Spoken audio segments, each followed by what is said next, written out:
Hi, everybody, and welcome to Ask the New CEO of Karus Gold questions.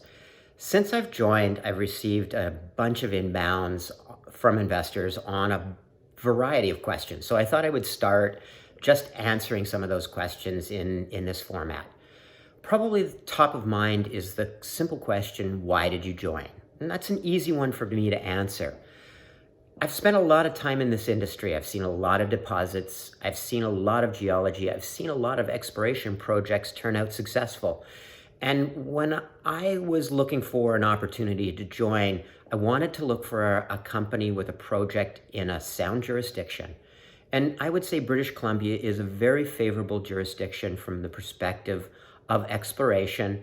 It has a healthy mining industry, and it continues to grow that mining industry. Secondly, I wanted that project and that company to have a project that had favorable geology.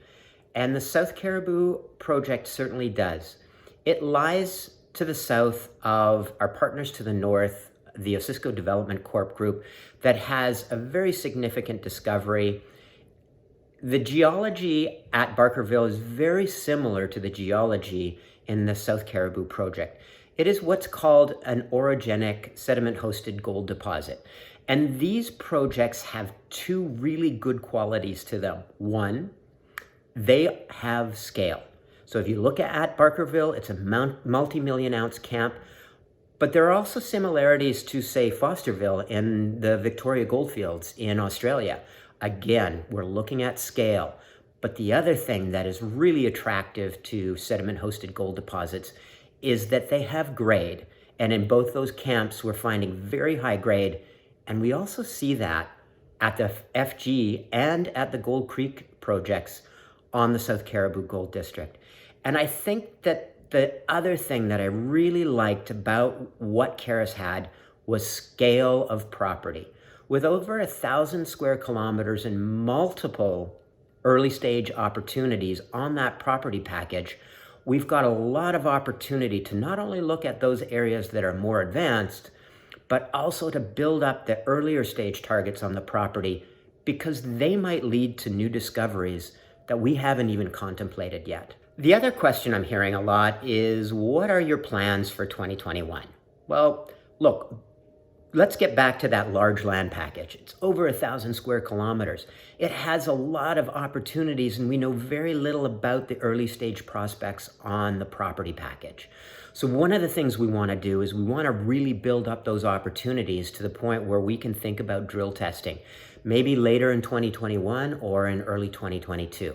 And that's going to take airborne geophysics, that's going to take prospecting, that's going to take stream and soils geochemical programs, and really a boots on the ground approach towards building up those targets to the point that they're drill ready.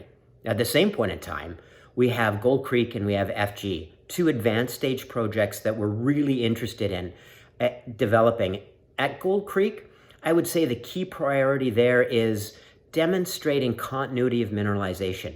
We have both high-grade targets as well as lower-grade bulk tonnage targets that we want to explore, but we will really want to understand the controls of those mineralization first. At FG, we already know we have a sizable target. It's been delineated with detailed drilling for over 1.8 kilometers to a depth about 175 meters below surface. But the really interesting thing about FG is that drilling last year with significant step outs down dip of existing known mineralization are intersecting very good mineralization, very good grades. I'll give you an example, 6.4 grams over 14.4 meters. That is a quality intercept, and that occurs over 330 meters down dip of existing mineralization. So for those two projects, we really want to talk about expanding the envelope of the opportunity and really demonstrate that we have scale at both of those projects. I'm actually really excited about the exploration potential of the FG project in the southeast part of the South Caribou Gold Project. As I mentioned, we've got 1.8 kilometers of strike potential. It's been tested shallowly. And drilling last year demonstrated the potential to look down dip, and significantly down dip, and find material gold mineralization. The best way to describe it is their underground potential grades over underground mineable widths.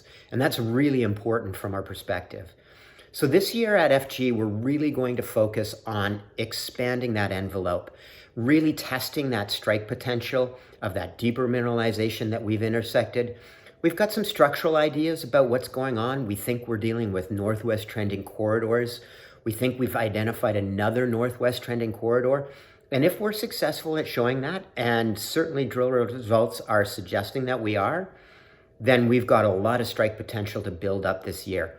We're planning about 15,000 meters at FG. And with that, we can really expand the footprint of mineralization and show that we have what could evolve into a multi-million ounce potential opportunity.